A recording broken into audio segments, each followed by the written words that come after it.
Welcome to Keeping Up with Data. Keeping Up with Data is the podcast that keeps data enthusiasts up to speed with what is happening in the data world. We bring in the leading minds from the data industry to talk all things career, news, embarrassing stories, failures and successes. So something really important for us here at Precision Sourcing is mental health. It's something we've been focused on a lot over the last year or so, and we're lucky enough to have partnered with the Black Dog Institute. And we're going to be doing a lot of events with them this year. A lot of our events, money will be going towards them. And they're out there aiming to create a mentally healthier world for everyone. So if you wish to support the cause, please donate via the link in the bio on this podcast, and you'll be seeing a lot more information about Black Dog over the next year. Welcome to Keeping Up with Data with me, Joel Robinstein. Me, Emily Nota. And today we're joined by someone who I've known for very many years, Salem Lassoued. Get your name right. Tell everyone a bit about yourself, Salem. Yeah, hi. Tell me about myself. Good start. I am old. I've been in digital for a very long time and data for a long time now. Look really young though. Yeah. Oh, thanks. You too. Must be the fasting. Yeah. Let's not get on the fasting. No, okay. But that's a whole Simon conversation. I'm father of two. Just recently moved. I'm now. This is important. I don't live in the Shire.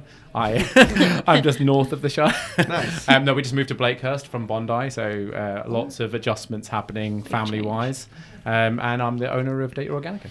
Brilliant. Nice. So we're going to get into quite a bit today like we normally do. I think one of the big topics for me that's quite interesting, and hopefully this will come out in your stories, is that you didn't start your career in data necessarily. I did not. And you obviously worked your way towards it. So we'll definitely go into that journey and how that happened. Emily on the streets?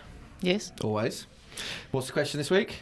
What is a data lake or You a said data data. lake? You're I'm spending just. too much time with me. I know. Well, I'm in a room full of poms apart from. Just so you know, every time anyone says the word data, Yeah. a small fairy somewhere dies. So what you've been telling your kids, is That's it? why I tell everyone. Oh yeah, there you go. Well, I So agree. it's data. There Data. you go. What is a data lake? Yeah, There you go. exactly. There you go. That's good. Okay, That's perfect. much better, yeah. So we'll do that. We'll ask you your best data joke, which is obviously going to be super funny. We'll do the zombie apocalypse. Don't get into the oversell book.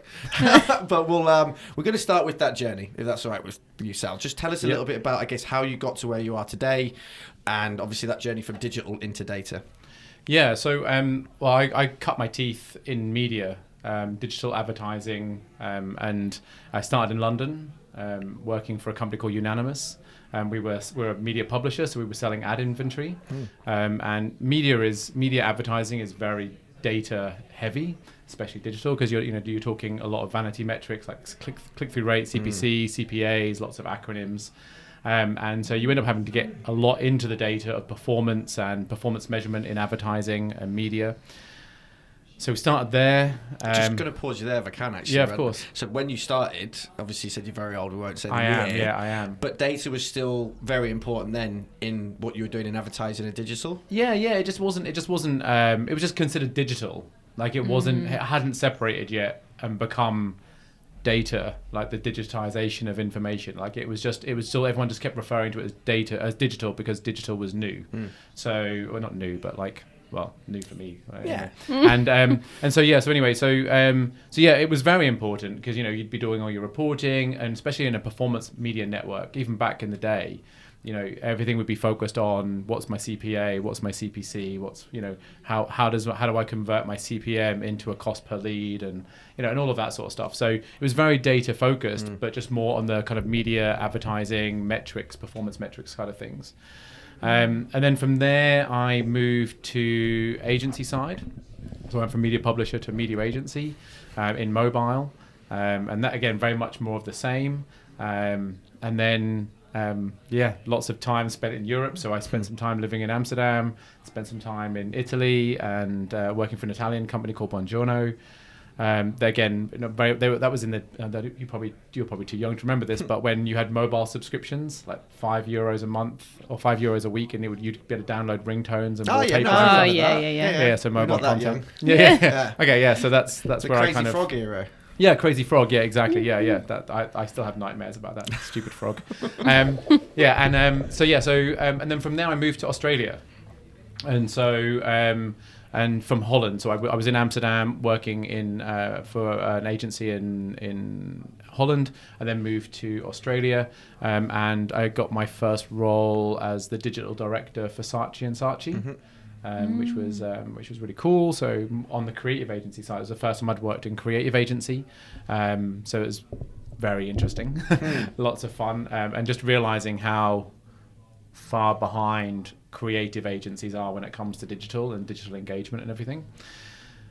And then whilst it was actually at Saatchi where I realized that, and I think this was like 2016, I want to say 2015. I probably got it on my iPad. I think I first met you around then, so that would make sense. So how long have I been in? I've been in Australia for 9 years. So quick math. Yeah, so it would have been 2012. Yeah, 2012. So I reckon it was probably about 2014. Yeah, 2013, 2014. It kind of hit me, this kind of epiphany, which was that if you're still working for a company where you've got digital in your job title, you're probably working at the wrong company. Interesting. Can you unpack that a little bit? Yeah, right. In that, well, as you were asking before, like back in the day, I know you can't see that I'm doing inverted quotes. Oh no, they might be watching on YouTube. Oh yeah, okay. Oh, hi YouTube. Like back you were saying back in the day with regards to was data still important, but we just called it digital. Like the idea that by 2013, 2014, realistically data was becoming much more important. You had the likes of, Google and whatnot showing companies how, if they use their data in the right way, that they can be uber successful and make squillions of cash. So then I kind of, so then the more I kept thinking about it, the more I was like, actually, I'm more into the data side of things than I am the digital per se side of it, the digital advertising side of it. And the real trigger for me was when we started figuring out that you could use data, much like Facebook has, that you can use data to understand humans. Because the other part of me is, as well as being super into data and digital, I'm really super into behavioral psychology and behavioral science and why people do the things that they do.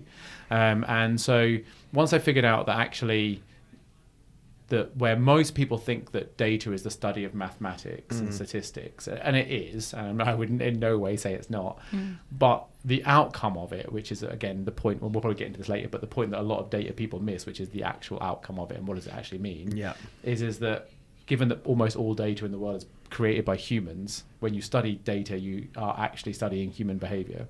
That makes sense. And so that was the kind of epiphany for me, which the is lightning rod moment. Like exactly, where I was like, okay, I need to be more focused in data and the combination of data with behavioral psychology. And so then I was able to really explore that in my next role at Ogilvy, where I was the head of data, and I got to work with the Ogilvy change team. So which was awesome. So that, I don't know if you know, so Ogilvy has this change division, and they're all behavioral psychologists. Got you. And they're awesome. It's led by Rory Sutherland out of the UK, and it kind of started there, and it's one of his big passions. And so I think Sam Tatum is the one who set it up here in Australia, and also Dane, who we also got to work with as well. And that team sat fully in the planning department, so really in the understanding why humans make the decisions that they do.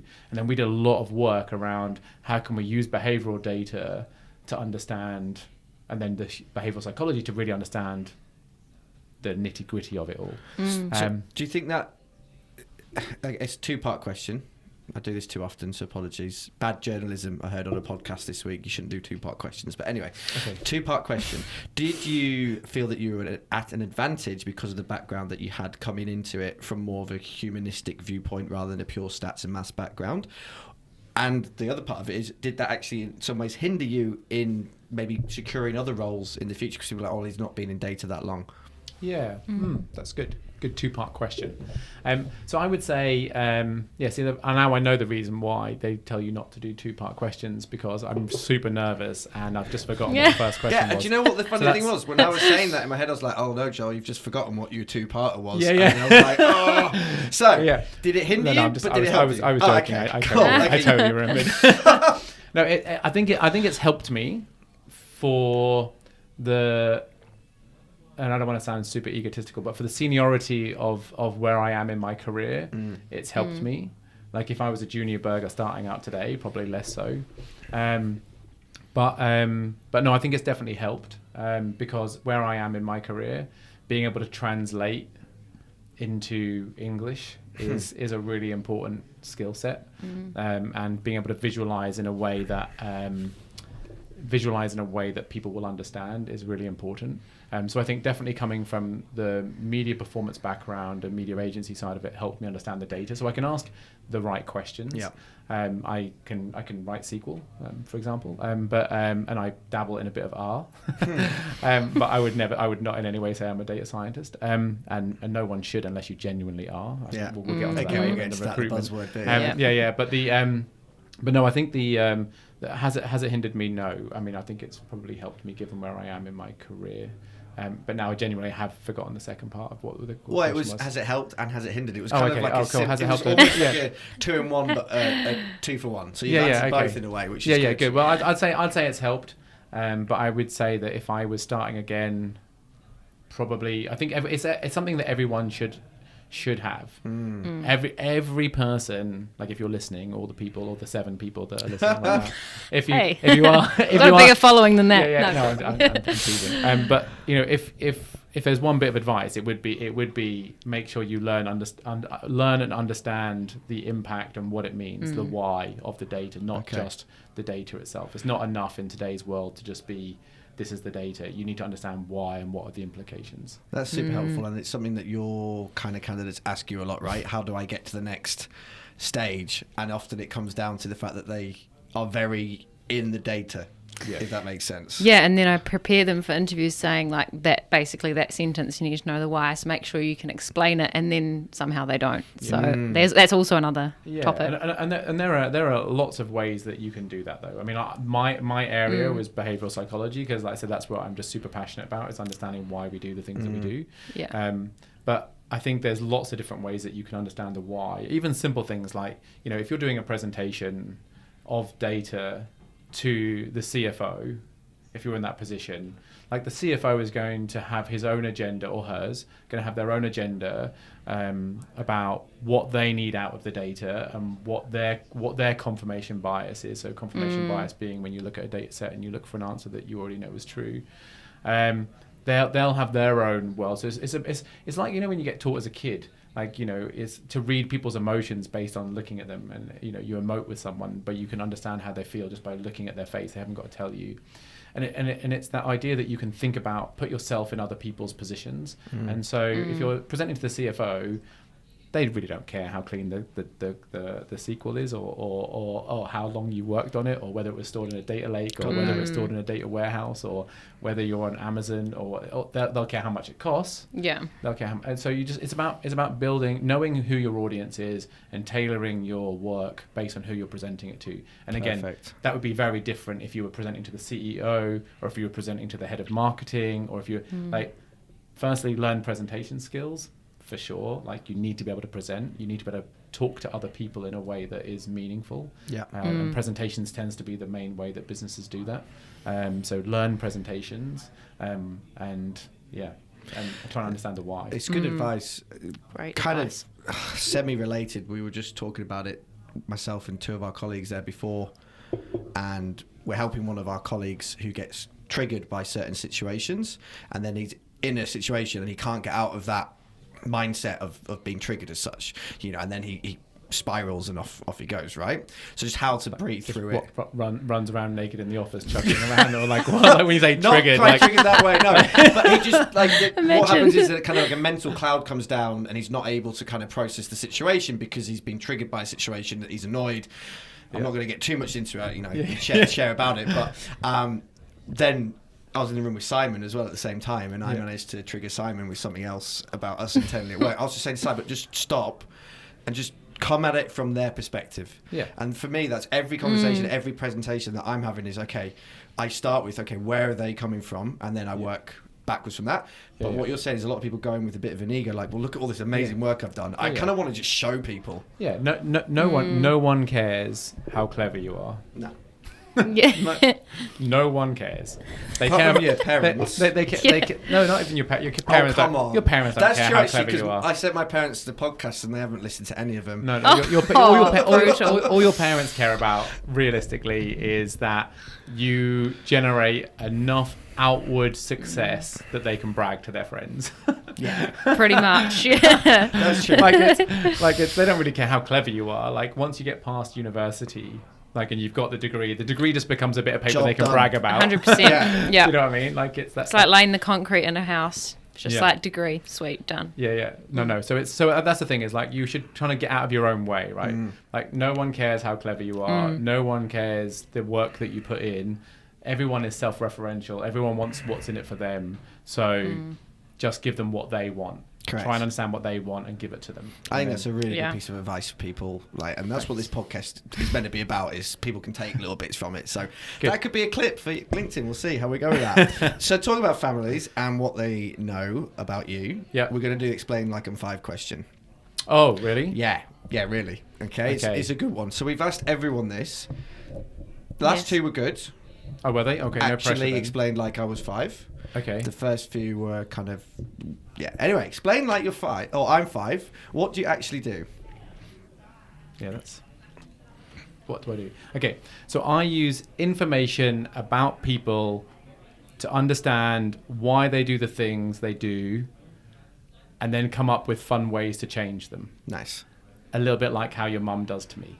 That's a good one. Well, that's good. Nice There and you go. simple. I reckon a 5-year-old would probably get that. I 100%. know, because my 5-year-old gets it. Perfect. When I tell her. Oh my Oh, there you God. go. She So has there your you go. genetics, though. She's very smart. Yeah, well, I don't know about that. So- But no one We'll cares see, how but- smart you are. Remember that. Yeah, Yeah, exactly, true. Well, True. yeah, actually, no, maybe I should caveat that with my 5-year-old cares how smart I am. Yeah. Because then the things I tell her, she goes to school and regurgitates, and then if it's wrong, she looks like a fool. So, Oh, that's true, So yeah. she's like, Dad, you totally told me this and it was wrong. Have you got any like specific examples of No. where we've done that? No. Oh, okay. That's a shame. No, so far we haven't done that yet. Ah, okay. That's good. All right. So buzzwords. So we got into data science. Oh, yeah, You mentioned okay. that. Yep. So I'm going to start with mine that you've just said again that I just don't understand. But everyone calls junior people junior burgers in Australia. Oh, I don't yeah. know if it's a UK thing as well, but Keegan does it. A few people like junior burger. Do you know where that came from? I know, like No. Carl's Junior, the burger place, does junior burgers, maybe, but No, but like I say to all my parents, actually, yeah, all my parents. Actually, I do have 3. Like I say to my parents, Google will answer any question that Okay. you have. okay, so we'll find out what Yeah. junior burger is off Google. I've not Yeah. heard that before, apart You from said now. it. Yeah, Yeah. I you said said it it. I before. said it. Junior burger. It's quite Yeah. common. Yeah, I it's an affectation that I picked up from Louis Skinner at Saatchi. Okay. She used to say, or she says junior burger, and it's something I picked up from her. And she's not Australian; she's Scottish. Okay. So buzzwords. Well said. What? Go. Oh yeah, so my buzzword. Okay, yeah, so What do I you have. hate? Well, there's Many. one. Oh. No, there's just one. It's insight. Okay. Interesting. I hate Why? Why? I hate it. Like hate it. There's very few things I actually hate in the world. Oh wow. Okay. I hate. Actually, that's not true. There's a few things I hate in the world, but but insight is one of them. And the reason for that is because people use it abundantly. Okay. They use it too much, and most people don't know the difference between a fact, an observation, and an insight. Okay. That's so true. what you typically get is, and this is so bad in data, to try to prove that you are the smartest person in the room and that you know it, and that you know what's happening. Everyone says, "Oh, here's this graph of X and Y, and this is what's happening. Here's the insight," and it's like that's an observation on a fact.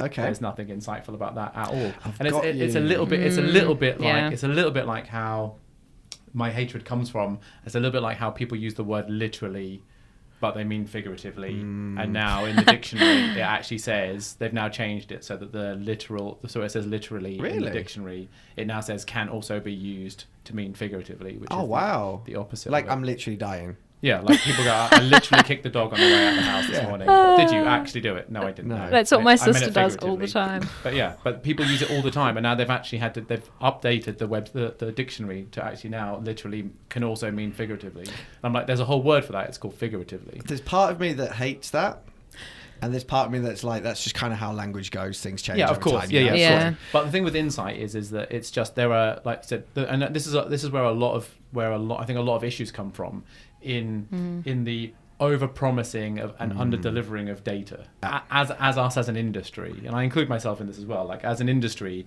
we have a huge tendency to over-promise and under-deliver. We all like talking about the latest in tech and AI and ML and all the rest of it, but the day-to-day experience of most companies dealing with data teams is not fun. And it's because they, for one of the reasons, it's obviously, and I'm sure data people out there, it's correlation, not necessarily causation. But one of the driving things behind where I see it is in the overuse of the term insight. Just because something's an observation on a fact doesn't make it an insight. You know, you need to really think about what's the human impact, what's the behavioral human nugget of truth that you're distilling from the information that you're able to that you're presenting. That's the insight. It's that behavioral golden nugget that you can distill, that other people in the room, they feel that it's right in their gut. They don't even have to question that. They just go, yeah. You know, like it's like there's one of the best advertising campaigns I got to work on was a KFC ad with Ogilvy, and the creative team were awesome. And the ad was very simple. It was all the insight was reclaiming the dining room table, because the insight was that most people don't use their dining table for eating. Most people use their dining table for storage or whatever, or homework, or just something other than dinner. Yeah, you know, people sit in front of the TV. Is that the thing? But wherever they sit, they might sit anywhere. I'm not going to make a generalization that they all sit in front of the TV, like like in the Matilda book by Roald Dahl. Yeah, but no, it's more the Wormwoods. That was their surname. I was going to say the Wormwoods household. Yeah. It's just more that's the insight, right? Like the insight is that it's something that all humans do. Like that's what you need to get to, is that and so that's the reason I hate it as a buzzword, because everyone uses it in all their presentations, all of their work, everything, and it's like, oh, how insightful is this? This is an insight. This isn't it? And you're just like, oh my god, please murder me, please. Like if I have literally murder me. Could be both though. Could be both. Yeah, I love it. So do you think that's just the bastardization of words as things go over time and people want to sound cool? And what I mean by that is it's like the data science problem, right? Where people call themselves data scientists. So what you're saying to me, fact, observation, that's business intelligence. Do you know what I mean? It's stating a fact and something that's already happened, most likely.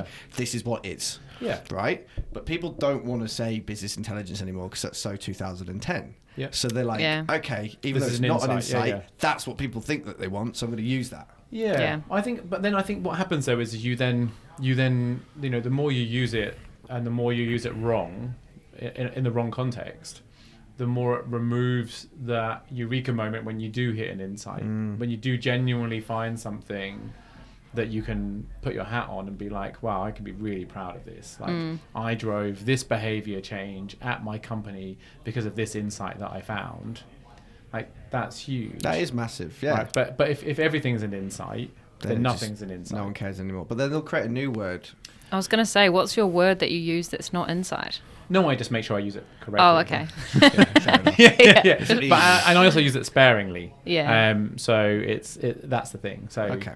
So we've got another question that we've asked a couple of people, which is, where has there been a moment when knowing the data hasn't been enough? If that makes sense, right? So this kind of is a similar line. No, exactly, yeah. And I would say, I'll go back to what I was saying previously, right? Like about know who you're presenting to, right? Because it's the data is there is never a situation where the data on its own is enough. Never. Oh, 100%. Never. Because data doesn't create meaning, we do. Right? So we're the ones who put meaning behind the data. The data is just data. Like without humans to interpret it and use it like this, it's just information, right? Like there's nothing there. So there's never a situation, if you're in a presentation or you're in a conversation with someone and you're just saying, well, put your glasses up and do the whole I think this, like this is what the data says, then you've lost your battle straight away. Okay. Yeah. So you should always all the time. You should always understand the why.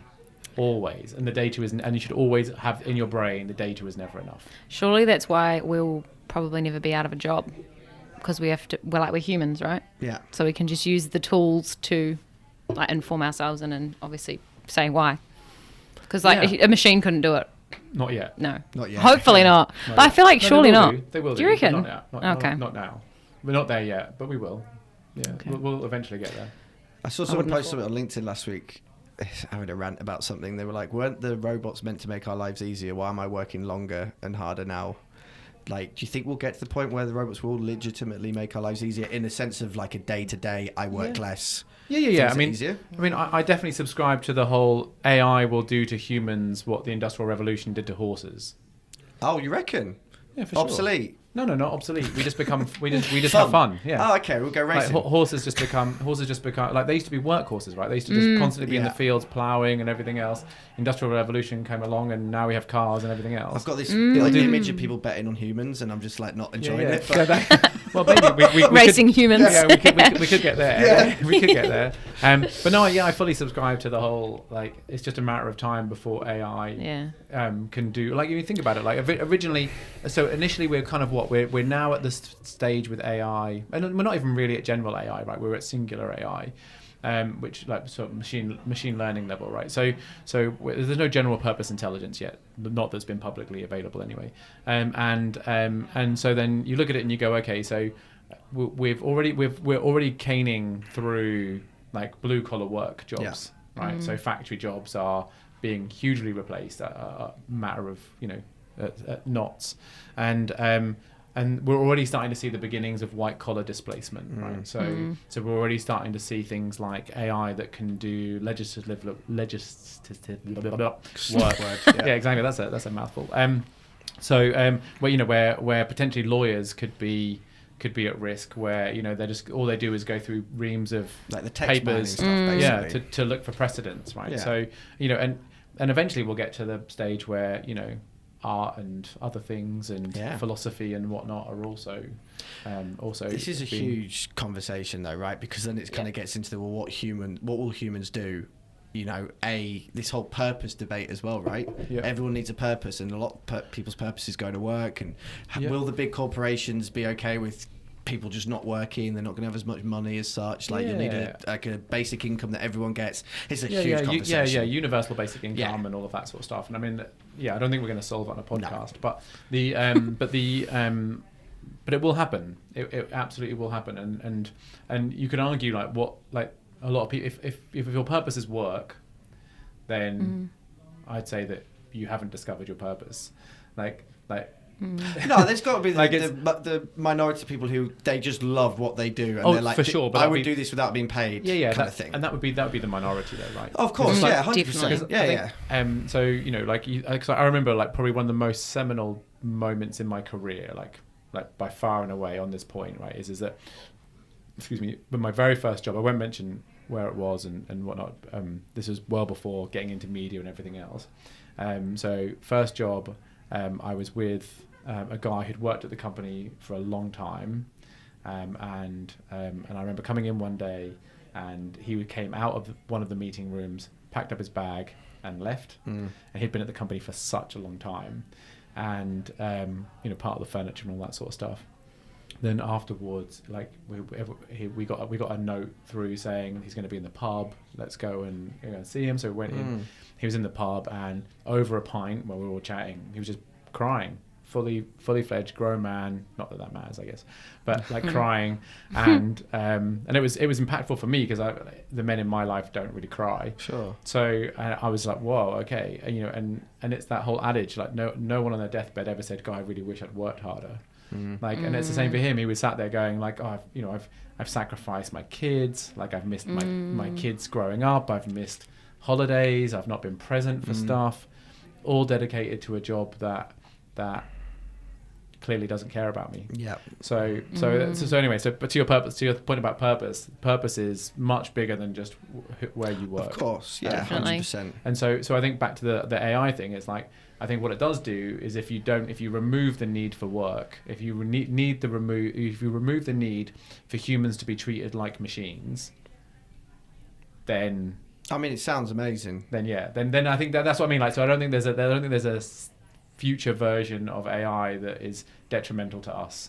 Yeah. I just always feel, and this is the cynical part of me, there's always going to be some people who don't want to see that happen, and they might be in a position of power and they're benefiting from it the way it is, and change will have to be slow. Yeah, and I think that either that, or they'll just have to come up with a commercially viable way of doing it, where the 1% keep the 1%. Well, that's it. As long as we keep them happy, everyone can be happy. Yeah, degrees of happiness, but but I'm happier than where we are now. Like if you work at McDonald's, not having to work at McDonald's is probably going to be a good thing. Yeah, I would suggest. Not just to specifically call out McDonald's, but like any of those kind of. Joel worked at McDonald's. We already know this, but. Right? But no, it's because my parents owned a couple. Oh, really? So I worked free child labour. Yeah. So free child labour. Although they paid me minimum wage doing it, but I'd be like 12 years old.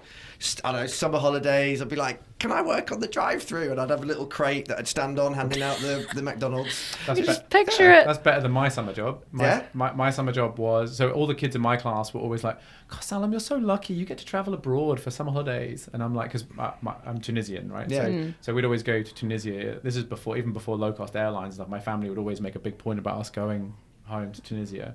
And my family business is olives. So my family has a massive olive farm. And I would spend my summers in 40-degree heat picking olives. For free. For my dinner. Not no minimum slave wage. labour. No minimum wage. No, it was family. Like it was £3 expected. an hour then, It was expected. It was Okay. like, my hands are blistered. And they were like, well, good. That means you've worked hard. Probably got a good tan, good workout. Yeah, I don't really need a tan. Yeah. It's not like I need a tan. But yeah, True. But yeah, anyway. Cool. All right. I knew this would happen with this podcast. We could go off down a bunch of rabbit holes, but we're going to bring it back. Emily on the streets. I do love a good tangent. So I know. Apologies. I've spent hours in the pub with you, don't worry, I understand. But back to Emily on the streets. So we're going to listen to it first, and then we're going to comment on it. But the first thing we need to do is 5 people will be asked the question, what is a data lake?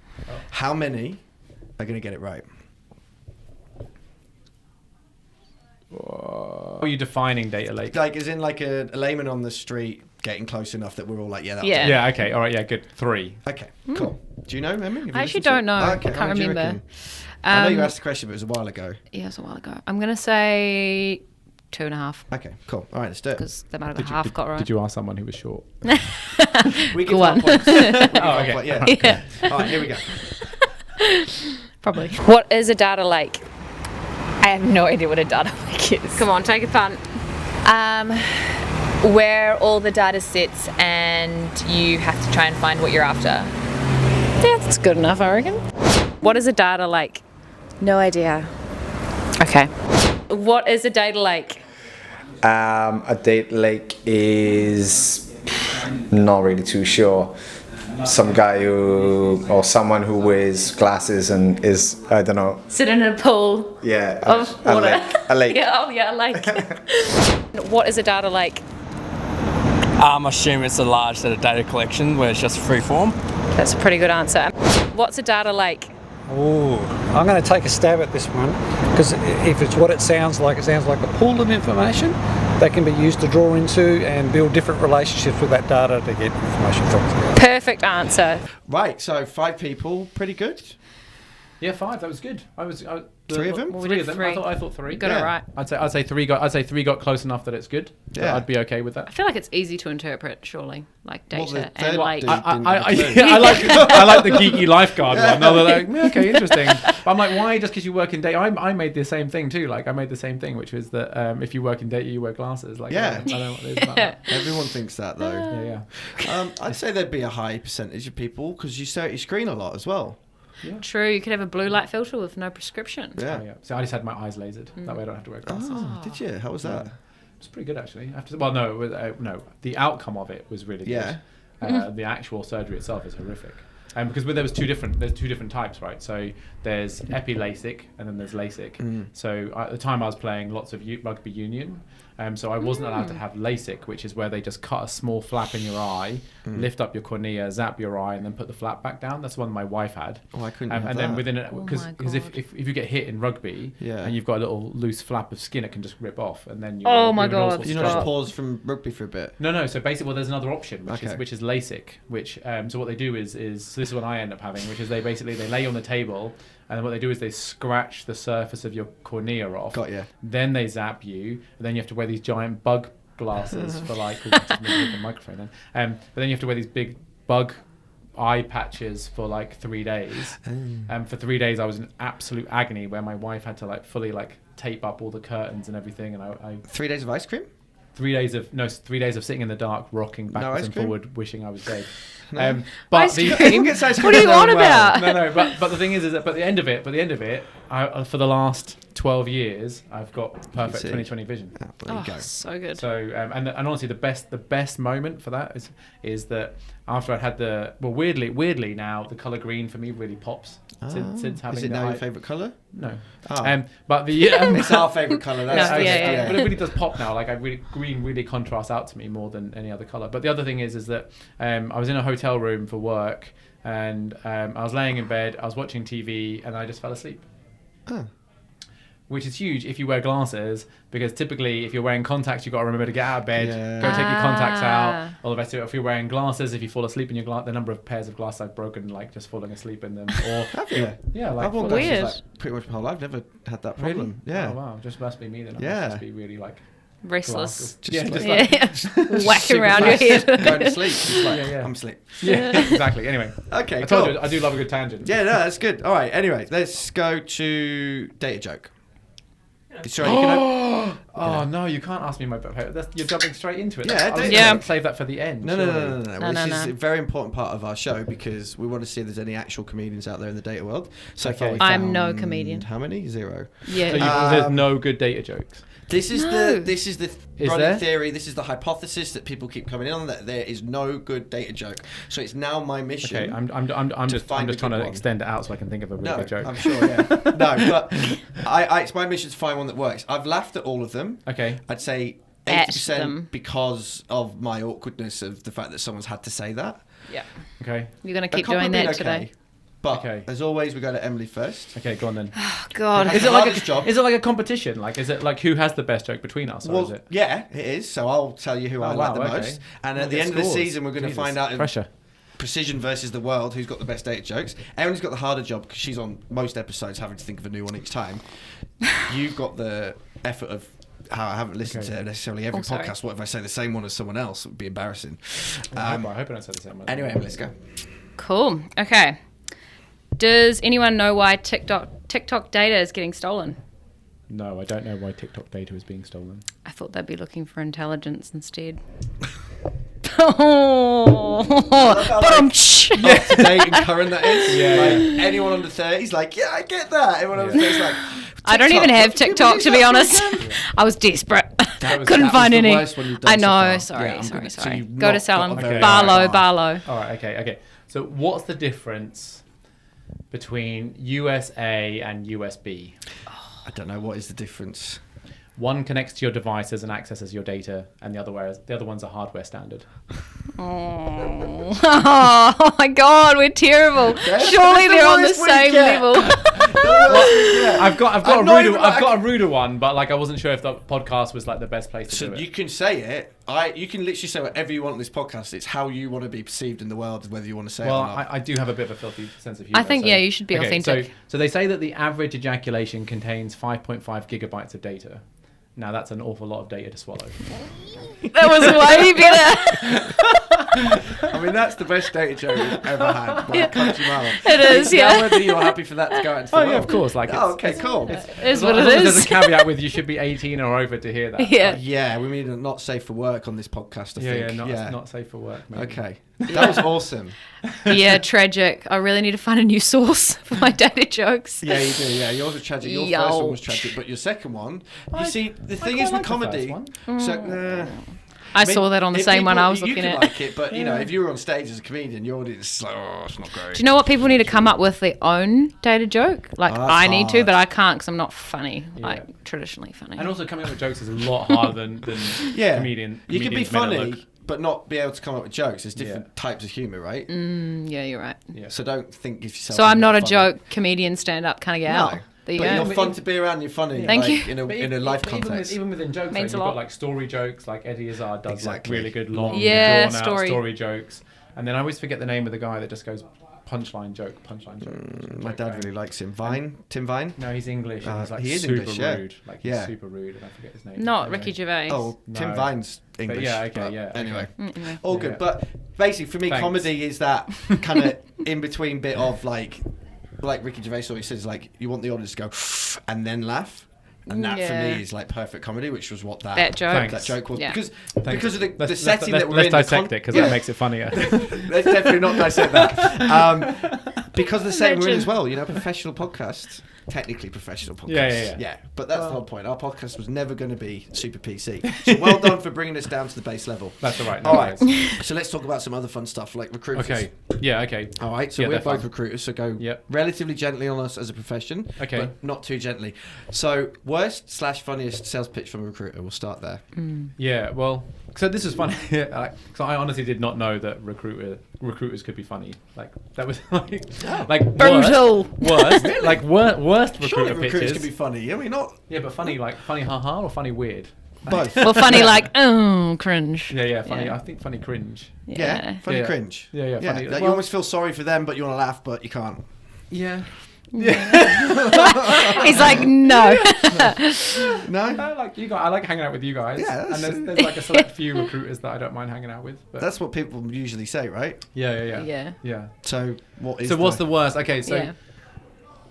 I'm not going to mention names. No, No, we don't. want But I that, no. had a friend of a friend say to me, okay, so I had a friend of me who said, I've got a friend who is starting up their own recruitment consultancy, Cool. and they would really appreciate it if you could give them some time to listen to their business pitch and see how you go. Okay. And I was like, yeah, as you're my friend, any friend of yours is a friend of mine, mi casa su casa. Yeah, like, okay. If have only them in. that was true in the world, but yeah, Yeah, sure. exactly. So I'm like, so they came to my office, and we sat down, and they started telling me about how their career in recruitment, and how they're so sick and tired of the way that recruitment is done, and how soulless it is, and how like they were really going into it, really bagging you guys out, like full on, like. A recruiter bagging out recruiters. Yeah, not a yeah, exactly. surprise. Yeah. And it's just like, everyone does the same stuff. It's not very customer focused. It's just, anyway. So I was like, okay, well then, my time is precious. Yeah, let's get to the point. Let's speed this up. So then she starts telling me about how she's got this idea that she wants to do things differently. And I'm like, okay, well, tell me some of the ways that you're going to be different. She goes, well, I want to be data focused. I want to be data informed in my recruitment. And I was like, oh, that's awesome. Yeah. Awesome. But I was like, but obviously you're still going to keep the personal side of it though, right? You can't just go full data, because that's just you're missing the point of recruitment if that's the case. And she's like, oh yeah, no, it's going to be really good. I'm like, okay, well, cool. So tell me some of the stuff that you think you're going to be doing. And she goes, well, I thought, as a starting point to really differentiate myself, I'm going to really leverage the LinkedIn network. Oh my God. And I was like, Oh. right. Yeah. Was that it? That Right. was the whole and thing. I'm like, okay. And then she's like, I'm just like, well, maybe just let her warm up a bit, and maybe she's just getting there. And then she's like, yeah, and then, and I'm going to make sure that, I keep like a really strong CRM, and I'm going to be making sure that I contact people on a regular basis, because she's like, don't you think that like the worst thing is when you don't hear from a recruiter for ages, then they call you up like they're your best friend and all the rest of it. And I'm like, okay. Like, and there was full on tumbleweed just rolling through the room, and I was like, oh my God, this is really like, I feel really bad for you, because like you've like quit your job and you think you've got this like really good idea. Oh no. And I just like, I was asking like probing questions and trying to get to the nugget of what her business idea is, and it just unfortunately just wasn't there. And so then I felt so bad for her. I was like, I'll give you an idea if you want. Oh yeah, nice. And so I said to her, I was like, well, how about, I said, like, one of my pain points, and this was before I really fully understood recruitment, by the way. So caveat this with this, is that I was like, well, one of the things that always chaffs me is when recruiters, and typically bad recruiters, when you brief them on a role, they'll just send you whoever's on their books. Right. But typically they charge you the same percentage as if they did a ton of work hiring someone or getting someone from a competitor, right? So I'm like, maybe what you could do is structure your payment terms based on the amount of effort that you put in. So maybe what you could do is say, like, if we've got someone who's got transferable skills, who's currently looking for work, my workload, I've already done the work with that person, but they're just sat on my books. Maybe you charge X%, where X might be 5, 6, whatever, right? And I'm like, but then let's say, you've got someone who's got actual skill in what I'm looking for, and they're on your books, then it's a bit higher. All the way up to, this is specifically the person you've asked for, specifically from this competitor, and they're going to come and they're going to, take a pay cut. I'm going to charge you 60% for that. And she was like, oh, and she started jotting down. I'm like, no, don't use that. I'm like, I know nothing about recruitment. I'm like, yeah, exactly. I'm like, no, this is just me spitballing, but just like trying to, and I just felt really bad for her. I was just like, I feel, so that's probably like the most cringe-worthiest kind of moment. An actual sales pitch. And like front face to face. Yeah, like an actual sales pitch from a recruiter. Yeah. Like that, I just felt really. But yeah, like a ton of others, like which are just like more standard.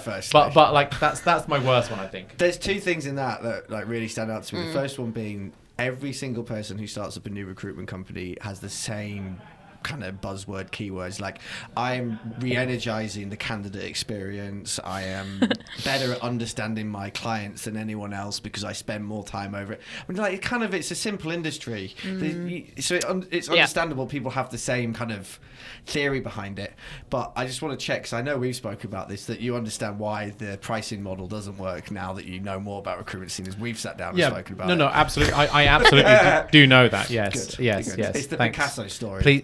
Please stop kicking me under the table, Joel. I totally get it. It makes a lot of sense, and it's commercially. Well, it'd be like you doing loads of work for years in data, and you've got all this cool analytics, and then someone goes, "Can you get me this answer?" And you're like, "Oh no, I've already got it." And they're like, "Oh, well, charge me 2% for that." And you're like, "No, it took me 8 years of work to get to that point."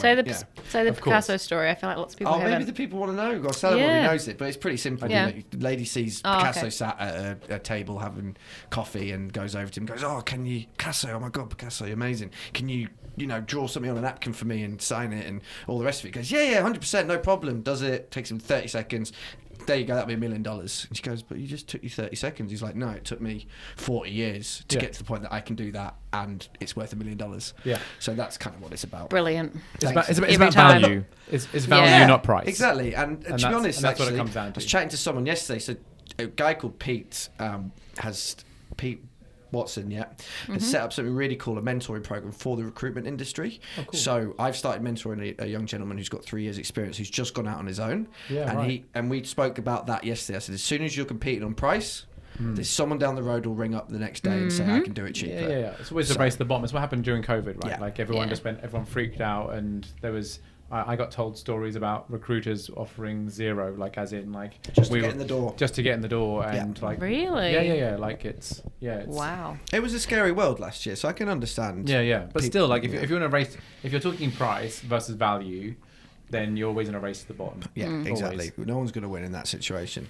Okay, cool. I'm going to ask you one that I don't know if you've actually thought about, but it's quite a fun one. I feel like we're in a fun zone. All right, go on then. All right. Let's see how well you read the room. Let's go. If your job was made into a TV show, who would play you? And then also, what TV show would it be like? It's a two-part question again. Bloody hell. They're connected questions. There's a two-part question. Yeah. Okay, so if I was going to be in a TV show, who would it be? To play you, and then what would it be? Yeah, I don't know. No? I could probably take a guess. Okay, so person who would play me. Okay, I would have the Dwayne "The Rock" Johnson. No way! Not again! Every podcast. This is the 5th podcast, and The Rock has come up on every podcast. Because he is an awesome Everybody human loves specimen. The Rock. Yeah, right? He's amazing. Freaking awesome. He is actually you amazing. look, very similar to him as well. So yeah, that's the reason why I picked it. Is because actually I look exactly like him. Yeah, exactly. Like I am a spitting image. Yeah. It works. Like, maybe with a little less muscle, but like only a little bit though. Okay, so The Rock's playing you, but because he's awesome. Yeah, everyone loves The Rock. We've learned that. He's awesome. But what TV show would it be like? Do you think like? Oh, that's a good one. It would be like Dave. Oh, really? Yeah. I actually don't know what Dave is. Really? Yeah. Oh, it's a TV show about a rapper called Little Dicky. Okay, I'm It's gonna on look this up. HFX. Okay, thank you. It's, I'm gonna watch it. Yeah, you can watch it now. it's super funny. Yeah. Yes, he's quite funny anyway as a rapper. Little Dicky, he's a real person. Oh, a right, real- okay. I've heard of that. Dave Bergstom, I think I can't remember his surname, but yeah, he's actually a real person. I haven't watched it either. And he's a Jewish white guy who is weirdly super good at rapping, like Oh, okay. just super good at rapping. And Is that weird? yeah, because it's typically you could argue it's cultural appropriation. Yeah. Oh, there's that one really good Jewish rap, Matish Yahoo. Have you ever heard him? No. If you like Jewish rappers, which No, apparently I you do. don't. I know I apparently don't. You do. It makes no. Matish It makes Yahoo it is makes really good. It makes You're it odd actually that a he's- good Jewish rapper. I'm not technically Jewish. Oh. My mum's not Jewish. My dad is. So Well, then you're I- part. Yeah. Anyways. Well, No, then I you think get it passes into down the- with it passes down with your mum. I It does, think, but then you not get with into Oh, does it? is it my race? Is it a religion? And then it's a Yeah, whole yeah, big it's- yeah. But anyway, Okay. it's a side note that it's given that the rap genre is typically dominated by African Americans. Yeah. That it's quite funny to see a dorky white Jewish Nice. kid with the full on Jew curl and everything, Nice. like up on stage rapping, and he's basically done a TV show about his life. That's it's cool. like semi autobiographical, and it's Cool. very funny. Okay, I'm gonna It's put that very on. I'm gonna my watch list. that. So if I had a TV show, what would it be like? It'd be like that, because basically his whole point is he's always stressing about wanting to be the best that he can be, and That's you. That's me. Yeah. Wait, are you the Jewish white guy in it, or you're the Rock? Yeah. No. I'd The be, Rock- The I'd Rock be- in that. I'd be the rock. I'd be the The rock Rock. with the Jew curl. That's fantastic. Imagine. Right, so TV shows we've done. Let's do the book. Oh. Okay. Book Are you? database for people to look at and read. So Yep. your book that's helped you. Okay. Yeah. I don't know actually. I don't know if I'm not even sure if I. What would I go for? There's lots. I wrote lots down actually. Did you? I did. I wrote lots of different books down. Okay, so let's do this. But This I may be no, like I've got it. No, Oh, you got I Yeah. can prioritize. I can prioritize. Okay. But I wrote lots down because there are some really good books. And Cool. but then because there's a couple of really good books. Can I give like honorable mentions? Can we do like you? What helped you as a person, and what helped your career? Does that make sense? Yeah. Is that doable? Yeah. I was thinking more like. Yeah. Okay. All right. Like the best book in data. The best book in data. Like in data. Full stop. Is calling bullshit. The art of skepticism in a data-driven world. Okay. That's the best. Like the title. That's the that's the best book in data, and it's by Carl D. Bergstrom. I've written it down here just so I don't forget. It's Carl T. Bergstrom and Jevin D. West. Cool. And the book is called Calling Bullshit. Something that even non-data people would possibly read, or Yeah. Like Okay. it comes with it even comes with like little pullouts and stuff and graphs and things. And they're basically what they do is they teach you that you don't necessarily. It's not about knowing the nitty-gritty of the data. It's about being able to use critical thinking to ask the right questions about the data. Like, and an example from the book is that they talk about there was a company that came out and they got loads of funding and everything, and essentially they'd written an AI piece of machine learning that could understand or could predict the likelihood that you would commit a crime based on how you looked. Oh wow. Yeah, so proper Minority Report stuff. Yeah. Right. And so the idea in the book that what they're talking about and the concept that they're talking about is that you don't need to know the inside of their algorithm, the black box. You don't need to know how they've coded that to know that it's bullshit. Like you don't. Yeah. Like what you need to do is ask the right questions. So like one of the questions is, what was the training data? Yeah. Right. And then they go through it with you in the book, and they go, right, okay, well, and it turns out, and obviously long story short, but the outcome of it was that the training data they'd used for criminals was mugshots, and the source data they'd used for non-criminals was Facebook. And so basically what it came down to was that when you're not a criminal, you smile because everyone in their Facebook photos smile, and when you're in a mugshot, you don't smile because you're not allowed to, so therefore you must be a criminal. And so like it's that sort of stuff. Like I just love it because it's just about, because people will try, and again it all comes back to that no one cares how smart you are. Sure. Right. And invariably in data, people will just try to if they don't really know what they're trying to do, they'll just try and bamboozle you.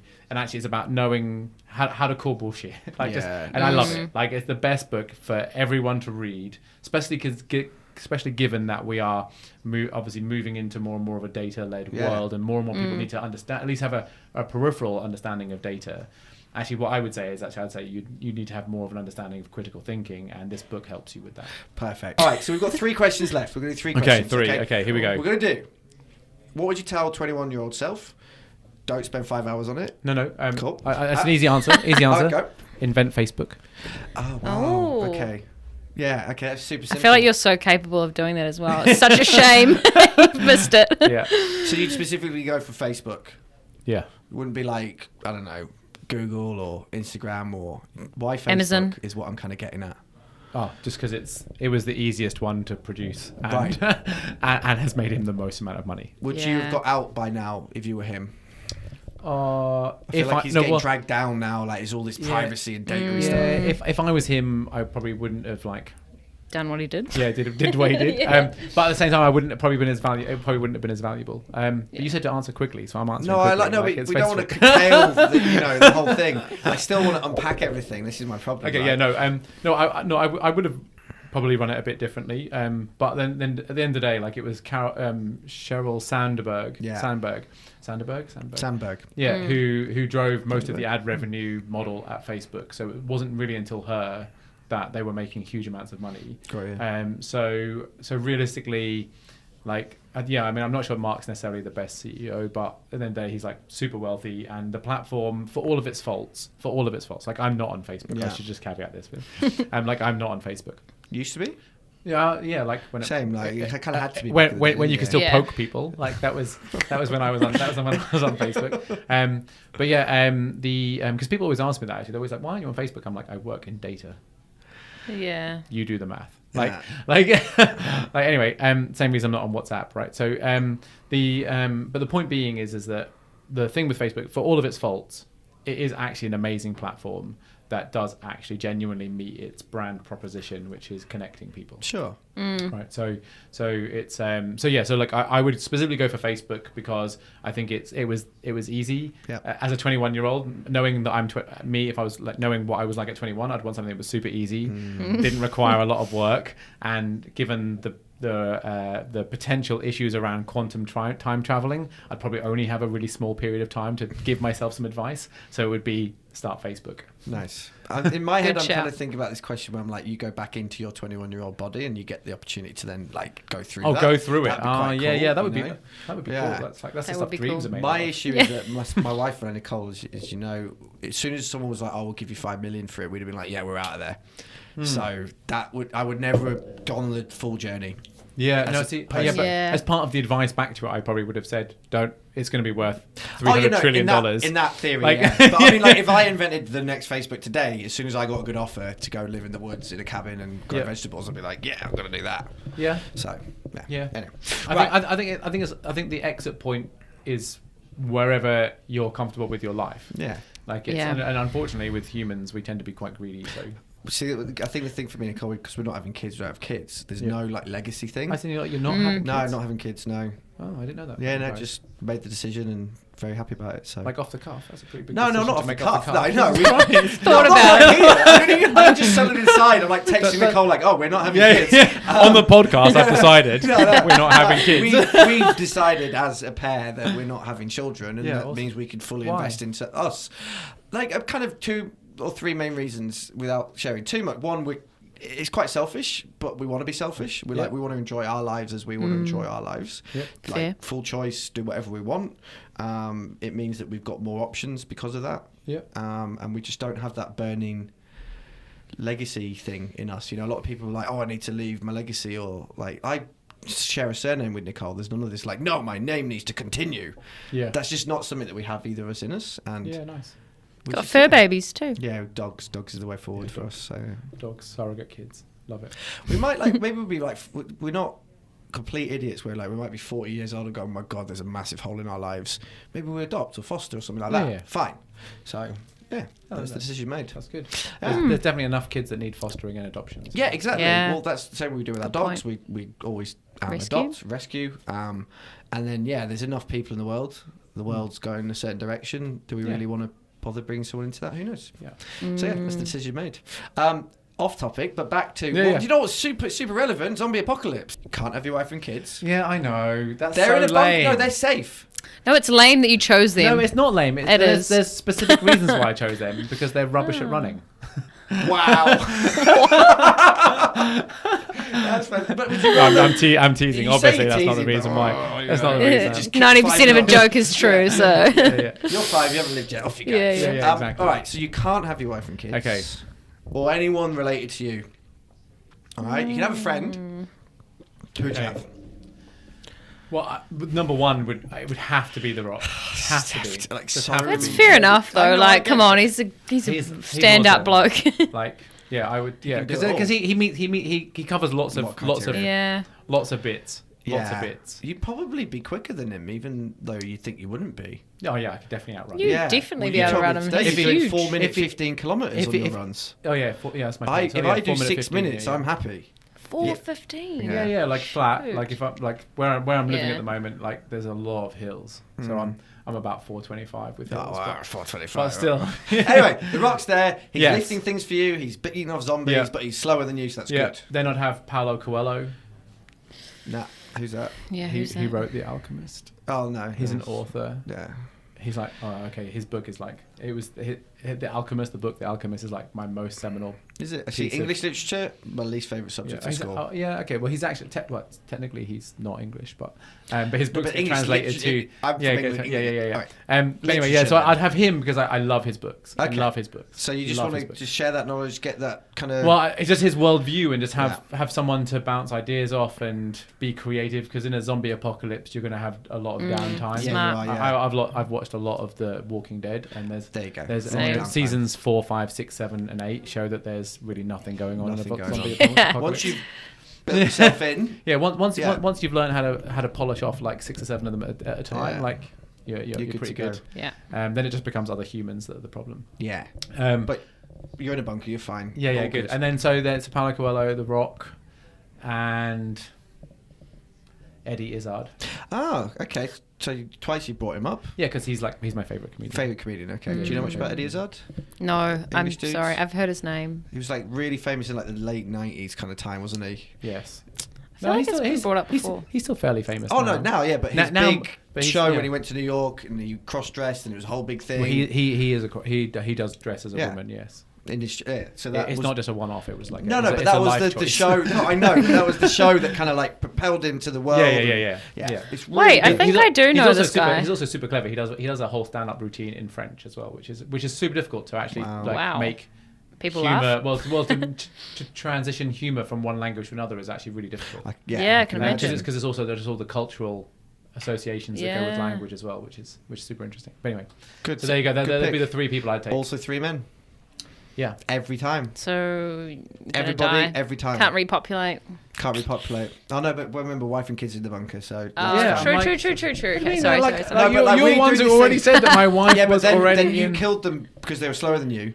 So But now you said they're they were not, safe in no, the they're not- bunker. not anymore because you decided to. Yeah, but if I was actually, outrunning them, I wouldn't take the other 3 anyway. Well, true. But let's True. just say that the wife and kids, unfortunately, disaster occurred, like horrible. Well, just thanks, watch. thanks. Just watch. Only that. on this podcast could you kill my wife and kids. Thanks. Holy. You know what? The new zombie movie, Army of the Dead, the Zack Schneider one on I Netflix, it haven't just seen came it. out. Is it good?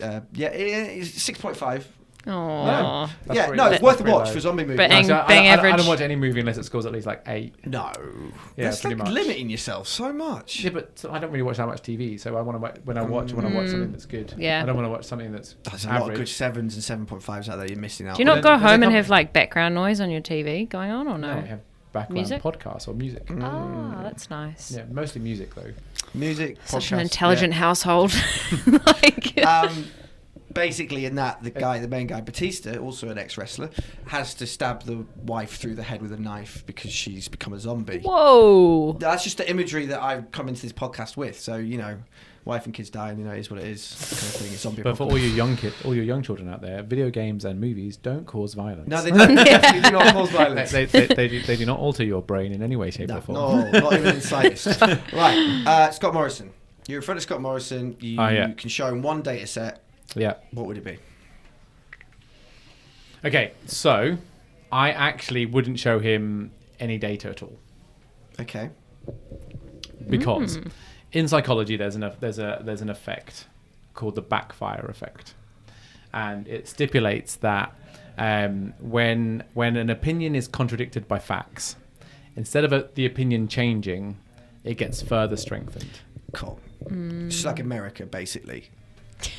Wow, that was a hugely sweeping statement. No, but you know what I mean? Like, they're just like what you see going on in America these days. It's basically that. Like, I've given you a fact. I don't care about your fact. My opinion's more important. Yeah. So, it's actually a proper. It happens to everyone. It's not just Americans. It's all humans. I understand it's all America's humans. a good example of it happening on a mass scale right now. So when you're confronted with information and facts that contradict something that you believe, instead of changing your viewpoint, because humans are terrible at Bayesian reasoning, right? So Bayesian reasoning is you take a new piece of information and you update your worldview based on the new piece of information that you've got. Humans are terrible at it. So because of Backfire Effect, I wouldn't show him any data at all. I would just pop him on the nose. That's the best answer. You one of those like little hammers that clowns bring out and just go boop. Yeah, but no, I honestly. Any specific reason you want to bop him on the nose? Well, just because Scotty from marketing is like he's just. I mean, just like the recent China-Taiwan thing, right? Oh yeah. There's like an opportunity to admit that you made a mistake and be like, yeah, I'm human, I make mistakes. And he just doubled down on it. It was like, nope, I didn't make a mistake. You're like, dude, yeah, everyone like, knows. You're a walking Backfire Effect. Yeah. My biggest issue with Scott Morrison is when the CEO of Australia Post gave those Cartier watches out, and it was like $15,000 worth of watches, and he's doing the sports rorts where he's giving his mates $600,000 to build a stadium at the junior. I'm just like, and he literally went on TV and he's like, this is the worst thing that's ever happened in Australia, and I'm like, that's so really? bad. Yeah. Like, you think people believe this? Yeah, there's definitely with that Oz Post thing. There's definitely a lot more going on there than just she gave a couple of expensive watches. Got to be. But the way they put it out there, just to me, I was just like, come on, no one's believing your bullshit. Because like at least in England, and not to do the comparison between Australia and England. But I'm going to do it anyway. In England, I always feel like and this is it's a global phenomenon, right? Like white collar crime, right? Like it's in politics, it happens so much, right? Like the backhanders, and I'm not saying it doesn't happen in England, but I feel like there's less news about it. They're less open about the fact about it. Yeah, maybe I don't know whether I wouldn't go first. Say they're smarter about it. I just think it's just less. It's less like talked about and less well known, and it's kind of really well brushed under the carpet. Like what happens, but no one really talks about it. Whereas here, I don't know whether this is a bad or a good thing yet. I haven't quite come down on an opinion on it, but like here it just feels like it's not only is it known, it's openly talked about and joked about, and it's just a thing. Yeah. Like it's just a thing that politicians people just accept it. Are like, yeah, well, if they get an opportunity to get money in their pocket and help themselves, they will. And it's just like, wow. I mean, anyway, it's not a good thing. It's not terrible. I mean, the fact that it's out in the open is what I mean. Like, it's probably the worst thing about it. Is it better that it's out in the open that everyone knows about it, or is it like because everyone knows about it and still doesn't do anything about it? So it's like even worse. Yes. Well, you've only got a choice of two parties here, right? Like it's you either vote red or blue, and both of them, Greens. but both of them are the same, and one just wears a red tie and one wears a blue tie. Correct. Like otherwise, and then they're they the same. get kicked out, and then suddenly become amazing like activists after they've been prime minister. Like Turnbull and Rudd at the minute are just out there doing some really cool stuff against murder. I'm like, yeah, great, okay. When you were in power and you actually could have done something, no, now you're like, no, you should have done this. I'm like, yeah, you should have done that. Like when you anyway, right? Data Organica. Politics. Politics. Anyway, tangents. Right. So at the end of each podcast, we give you the opportunity to say, why should people work for your business? Which is specifically good for you because you own your business. Why should people work for you? Yep. Okay. And why should people work in your team? My do it one at a time. Why should people work for Data Organica? I think the reason people should come and work at Data Organica is, I would say that. So we were doing virtual working before COVID happened, for example, right? So everything with Data Organica has been set up to enable your lifestyle. So the whole point of data, the whole reason, and the reason why I even started Data Organica was because working in agencies, you see an awful lot of talent leave agencies around childbearing time, and people just go. Normally it's the women, unfortunately, like it's just the world that we live in. Unfortunately, it's a lot of very talented women who go and have kids and then just never come back, and they end up either freelancing or whatever it might be, or maybe not even coming back at all. But same for men too. Sometimes men go as well, because agencies aren't necessarily geared around work-life balance. They very much have a play hard, work hard kind of mentality. And so the whole point behind Data Organica as a parent is to enable other people to have the work-life balance that they need. Brilliant. So we already instigated things like remote working before COVID. So everyone's virtual. I say everyone, we're still really super small. Yeah. But still, but yeah, like it's everyone we video conference and we catch up regularly, but at the same time we still do face-to-face, but it tends to be somewhere, either at someone's house. Like we know each other's families, like it's much more of a family oriented thing. So if you're looking to come the sales pitch bit, if you want to work for a company that values you as a person and your family, then Data Organica is perfect. The place to come. Which is kind of an answer why should people work for you, right? Because you've set that philosophy in your business. Yeah, right. Yeah, and for me, like culture is super important. Like super important. It's the reason why everyone wears a Data Organica t-shirt. Nice. Like I'm putting it to my t-shirt. Hey, YouTube. Precision sourcing. Yeah, exactly. Right. Because it's like, it used to, back in the day, right? Back in the day, you used to wear a suit to work, right? You used to wear a suit, and it meant something. But then the advent of the $99 suit meant that basically now everyone wears a suit to work, and it's devalued the value of a suit, right?